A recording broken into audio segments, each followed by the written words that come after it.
Assalamualaikum warahmatullahi wabarakatuh. Hai guys, kenalkan nama saya Tubagus Reval Indiana. Saya dari Universitas Buana Perjuangan Karawang dari MN18H akan menjelaskan mengenai materi studi kelayakan bisnis saya, yaitu dengan judul budidaya ikan TB. Yang pertama itu adalah identitas perusahaan. Jenis usahanya yaitu budidaya ikan. Kegiatan usahanya menjual benih ikan nila dewasa. Nomor teleponnya bisa dilihat di layar. Oh iya, ini ada logo perusahaannya. Ya, tentu saja yang berkaitan dengan ikan ya. Ini alamatnya. Alamat masih nggak halu ya guys. Alamatnya berada di Kutopohaci, Kecamatan Ciampel, Kabupaten Karawang, Jawa Barat. Di sini bisa dilihat aspek legalitasnya. Dikarenakan ini hanya planning, jadi saya ngambil nomor izin siupnya itu random ya guys. Jadi belum tentu ini terdaftar ya, namanya juga masih belajar ya.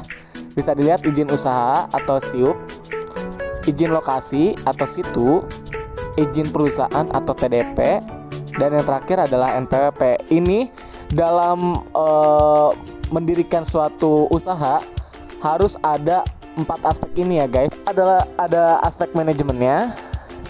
Bisa dilihat itu ada gambar saya sendiri. Ya, Tubagus Reval. Saya sebagai komisaris. Selanjutnya ada Rafika Indra sebagai direktur perusahaan ini. Terus selanjutnya ada Latifa Istiqomah yang sebagai manajer keuangan. Ada Winda Lestari sebagai manajer pemasaran. Dan terakhir ada Anggi Andriana sebagai manajer produksi. Ya, selanjutnya di sini saya akan menjelaskan mengenai uraian kerja. Yang pertama ada komisaris. Komisaris itu apa sih? Ya tentu komisaris itu bertanggung jawab terhadap CV-nya. Terus yang kedua, melakukan pengawasan terhadap kebijakan direksi dalam menjalankan usaha direksi atau direktur. Memberikan nasihat kepada bawahannya. Terus yang selanjutnya ada direktur, memutuskan dan menentukan peraturan dan kebijakan tertinggi mengenai usahanya. Bertanggung jawab dalam memimpin dan menjalankan perusahaan. Memilih, menentukan, mengawasi pekerjaan karyawan. Bertanggung jawab atas kerugian yang dihadapi perusahaan, termasuk juga keuntungan perusahaan.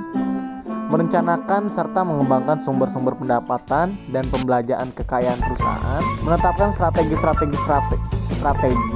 untuk mencapai visi dan misi perusahaan. Dan yang terakhir ada mengkoordinasikan dan mengawasi semua kegiatan di perusahaan, mulai bidang administrasi, kepegawaian hingga pengadaan barang. Selanjutnya ada manajer keuangan. Job desk-nya itu adalah mengambil keputusan yang berkaitan dengan investasi, mengambil keputusan yang berkaitan dengan pembelanjaan, mengambil keputusan yang berkaitan dengan dividen, merencanakan, mengatur dan mengontrol perencanaan, laporan dan pembiayaan perusahaan, merencanakan, mengatur dan mengontrol arus kas perusahaan, anggaran perusahaan, pengembangan sistem dan prosedur keuangan perusahaan, merencanakan, mengatur dan mengontrol analisis keuangan guna memaksimalkan nilai perusahaan. Selanjutnya ada manajer pemasaran. Job desk-nya pertama, mengkoordinasi dan meningkatkan penjualan melalui channel online maupun offline. Mengkoordinasi semua media, organizer acara dan rekan bisnis untuk keperluan promosi untuk meningkatkan penjualan. Menjaga efektivitas dan inventory level dengan penjualan. Mengevaluasi pencapaian target penjualan, melakukan strategi pemasaran yang efektif serta berorientasi pada pencapaian dan peningkatan target sales, memberikan pengarahan serta problem solving terhadap masalah yang berkaitan dengan pencapaian sales, membangun serta menjaga hubungan dengan mitra bisnis, klien, dan vendor, melakukan pembinaan dan penilaian terhadap perilaku dan prestasi bawahan, mengembangkan produk atau jasa dari perusahaan. Dan yang terakhir adalah manajer produksi. Pertama, membuat perencanaan dan jadwal proses produksi. atau jalannya produksi, mengawasi proses produksi agar kualitas, kuantitas, dan waktunya sesuai dengan perencanaan yang sudah dibuat. Bertanggung jawab mengatur manajemen gudang agar tidak terjadi kelebihan maupun kekurangan persediaan bahan baku, bahan penolong maupun produk yang sudah jadi di gudang. Bertanggung jawab mengatur manajemen alat agar fasilitas produksi berfungsi sebagaimana mestinya dan beroperasi dengan lancar. Membuat laporan secara berkala mengenai kegiatan di bidangnya. Bertanggung jawab pada peningkatan keterampilan dan keahlian karyawan yang berada di bawah tanggung jawabnya. Memberikan penilaian dan sanksi jika karyawan di bawah tanggung jawabnya melakukan kesalahan dan pelanggaran. Berinovasi dalam pengerjaan produksi dan memberikan masukan pada perusahaan yang berkaitan dengan bagian produksi. Okay, next, ada aspek pasar dan pemasaran. Poin pertama itu adalah pasar sasaran. Tentu saja pasar sasaran yang dituju oleh bisnis budidaya ini adalah pria maupun wanita dari kisaran umur 13 sampai 60 tahun, pasangan rumah tangga, dan orang yang memiliki rumah makan. Itu pangsa pasarnya. Penentuan umur produktif menjadi salah satu pertimbangan dalam menentukan pasar sasaran yang ingin dituju demi kelancaran dalam proses administrasi di kemudian hari. Ada segmentasi pasar. Yang pertama dari segi perilaku, yaitu mengikuti zaman dan tren yang ada. Budidaya ikan tebe akan terus melakukan inovasi-inovasi produk menyesuaikan dengan tren yang ada dan keinginan konsumen yang akan terus berubah-ubah. Terus ada segi psikologis. Udah menjadi keinginan semua orang harus membeli barang yang berkualitas dan produk yang baik dari usaha yang baik, dari perusahaan yang baik gitu. Dari segi demografinya jelas semua gender baik wanita dan pria dapat menjadi konsumen di perusahaan ini. Usianya dari mulai 13 tahun sampai 60 tahun. Semua agama, semua profesi, semua ras, pasangan rumah tangga dari kelas menengah atas maupun menengah ke bawah. Segi geografinya, masyarakat yang tinggal di daerah sekitaran Bendungan Walahar dan perkotaan Karawang itu yang jadi fokusnya. Tapi fakta di lapangannya bisa berubah. Selanjutnya ada potensi pasar. Dalam upaya peningkatan pangsa pasar yang diraih oleh budidaya ikan tebe, perusahaan mencoba dan meningkatkan kualitas pelayanan dan kualitas produk yang dijual. Perusahaan juga melakukan berbagai macam promosi dan analisa perilaku konsumen agar mendapatkan konsumen tetap dan dapat memuaskan konsumen. Selanjutnya ada posisi pasar. Berdasarkan tingkat kualitas produk dan bahan baku yang digunakan, budidaya ikan tebe mencakup semua tingkatan. Ya, harga yang ditawarkan pun relatif, menyesuaikan tergantung jenis ikan yang dipilih. Selanjutnya ada strategi bauran pemasaran. Jadi strategi bauran pemasaran itu adalah strategi pemasaran yang dapat menentukan kesuksesan perusahaan dalam mengejar keuntungan yang maksimal. Jadi poin-poinnya itu yang pertama tentu saja perusahaan kalau ingin dapat untung ya harus ada suatu outputnya, yaitu produk. Nah, produk yang dijual dalam sisi budidaya ikan tebe ini, yang pertama benih ikan, yang kedua ikan dewasa, dan yang terakhir ada pakan ikan atau palet ikan. Selanjutnya, lokasinya budidaya ikan tebe memilih melakukan penangkarannya di sekitaran daerah Bendungan Walahar. Ya, karena di sini tempatnya cocok banget buat jadiin budidaya ikan apa aja, terutama ikan nila. Tentu aja itu jadi lokasi yang strategis karena berada di daerah wisata Karawang. Dikunjungi banyak orang, mudah dijangkau, dekat dengan berbagai rumah makan yang berbahan dasar ikan. Dan untuk harganya, penetapan harga disesuaikan berdasarkan berat ikan yang dipilih atau dipesan oleh konsumen.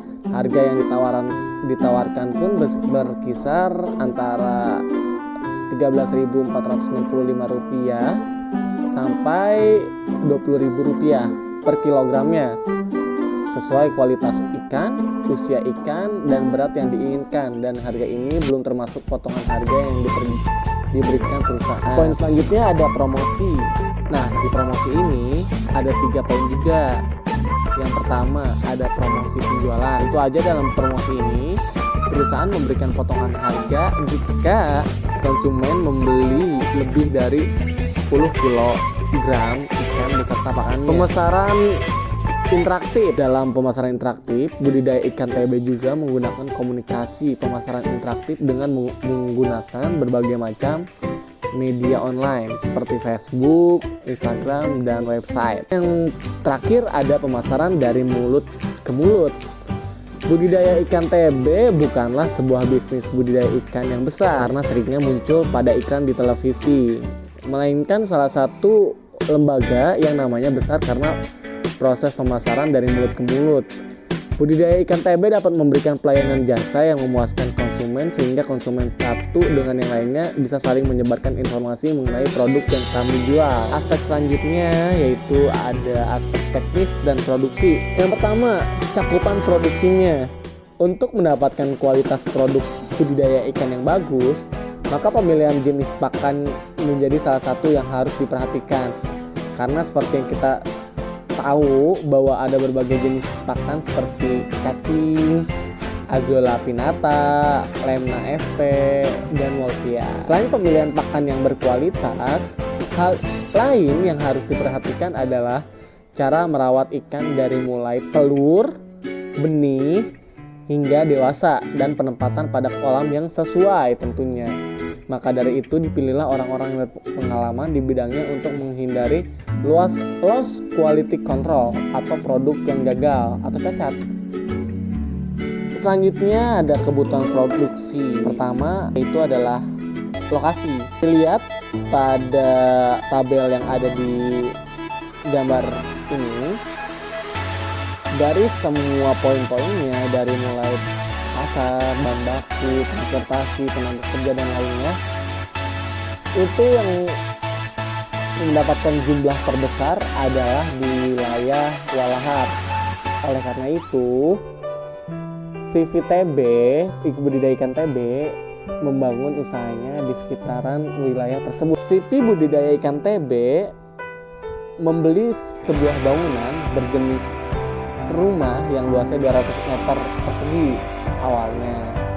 Dikarenakan budidaya ikan TB memerlukan lahan yang luas, maka menambahkan dengan membeli lahan kosong seluas 800 meter di belakangnya. Saja dalam semua kegiatan perlu adanya peralatan produksi. Dalam CV budidaya ikan TB, peralatannya itu adalah yang pertama jaring, yang kedua ada waring atau anko, yang ketiga ada hapa atau kotak jaring kecil, yang keempat ada seser, yang kelima ada ember atau baskom, terus yang terakhir ada pakan ikan tentunya. Peralatan produksi pendukung.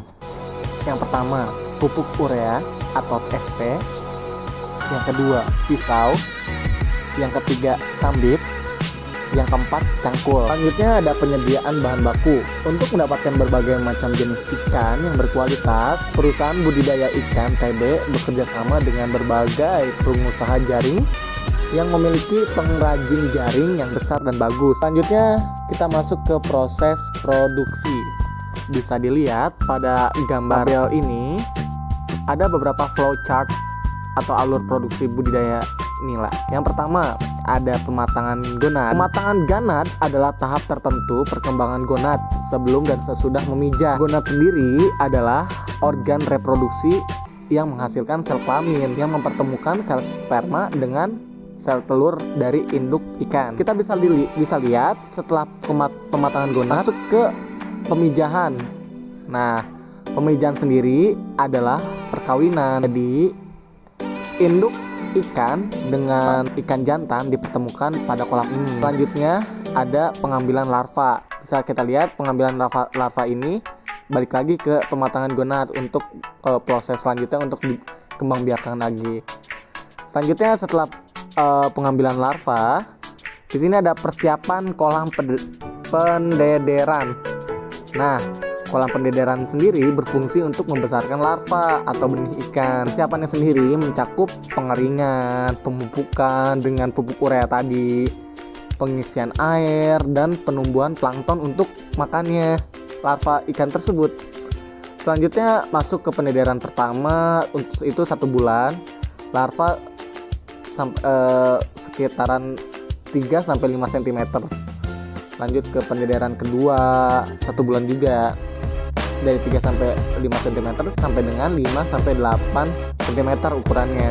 Lanjut ke pendederan 3 1 bulan juga, dari 5-8 sampai dengan 8-12 cm.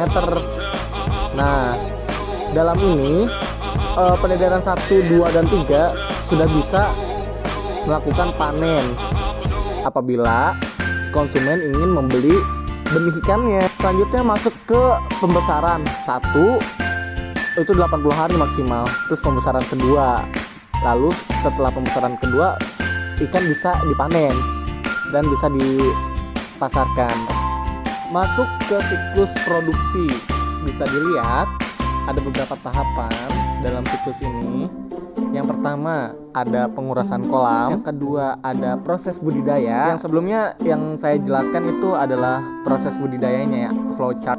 Dan yang terakhir adalah penjualan tentunya. Tata letaknya bisa dilihat di pojok kanan atas musola. Yang di bawahnya itu ada toilet, tentu saja untuk kenyamanan dan karyawan dan para pengunjung. Ada kolam pemijahan, penempatan kolam yang sengaja dibuat di bagian belakang agar proses pemijahan ikan tidak terganggu oleh lalu lalang konsumen. Lalu di pinggir kolam pemijahan tersebut ada penempatan filter, tujuan untuk mempercepat proses pemijahan dan menghasilkan bibit ikan yang berkualitas. Selanjutnya ada gudang, selanjutnya ada kolam pendederan. Penempatan kolam pendederan persis setelah pintu masuk bertujuan agar konsumen bebas memilih ikan yang akan dipesan.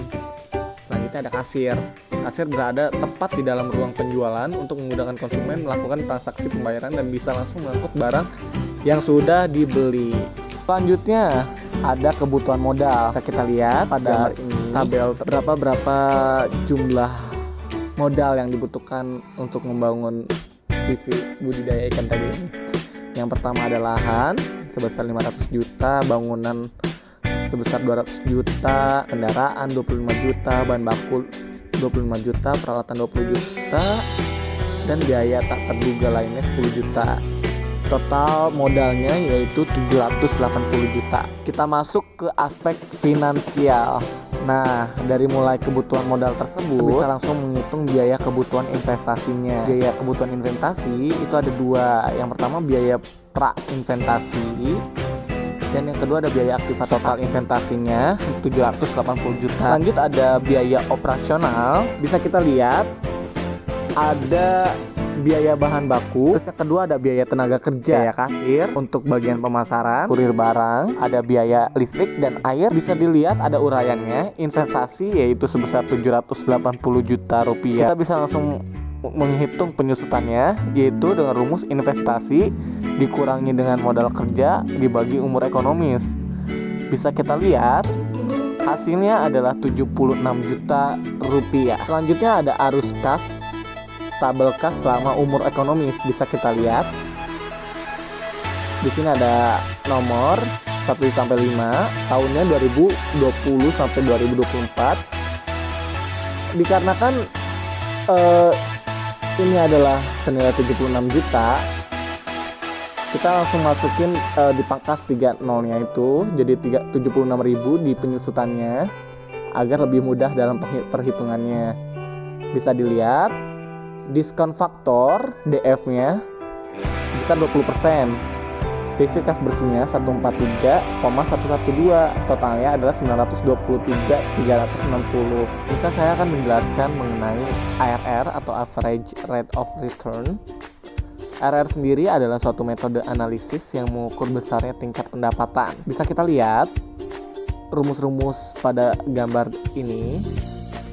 Total IAT-nya menghasilkan angka sebesar 1.180.000.000 rupiah.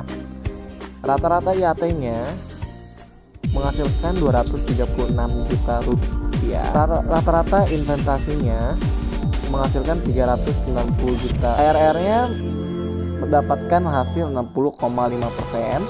Jika dibulatkan ke atas menjadi 61%. PPV atau Net Present Value adalah selisih antara pengeluaran dan pemasukan yang telah didiskon dengan menggunakan Social Opportunity Cost of Capital sebagai diskon faktor. Kita lihat NPV pada gambar ini adalah 143.360.000 rupiah. Artinya di sini NPV lebih dari 0, maka usaha dinyatakan layak. Selanjutnya saya akan mengenai IRR, Internal Rate of Return, adalah suatu indikator tingkat efisiensi dari suatu investasi. Kita lihat rata-rata kas bersihnya.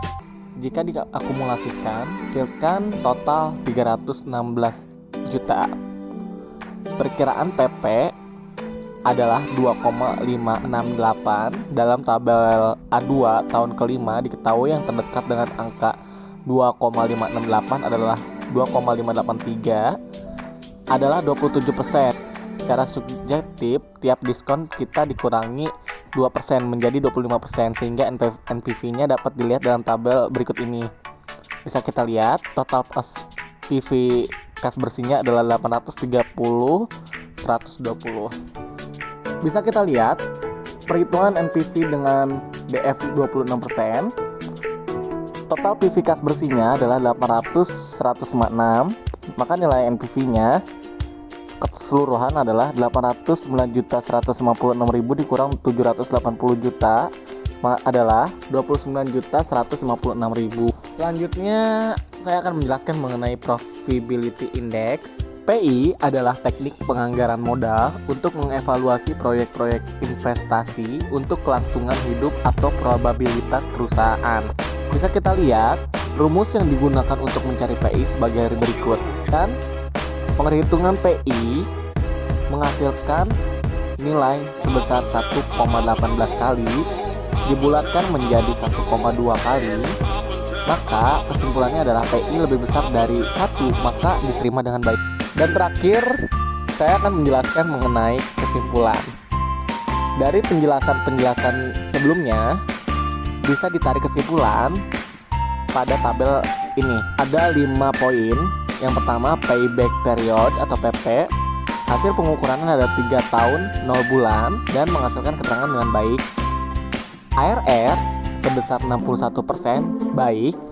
NPV sebesar 143.360.000 rupiah baik. IRR sebesar 25% baik. Dan